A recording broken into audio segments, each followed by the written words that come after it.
Masih soal banjir, saudara. Warga korban banjir di Kabupaten Bone, Sulawesi Selatan kini kesulitan mendapatkan air bersih. Mereka pun berharap ada bantuan dari pemerintah.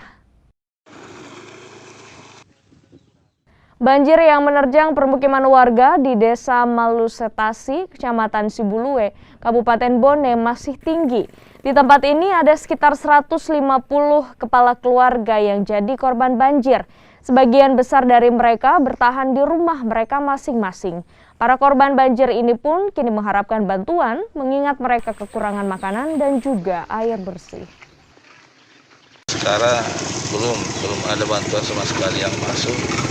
Namun saya lihat kondisi warga utamanya di Dusun Jampu ini, Dusun Macoko dan Dusun Jampu ini yang sudah menjadi langganan banjir setiap tahun.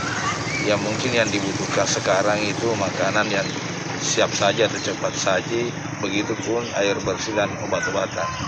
Lahan pertanian sekarang yang sudah mulai panen dengan luas pertanian di Desa Malusetasi itu kisaran 330 hektar, yang terendam itu kisaran 200-an, mungkin lebih.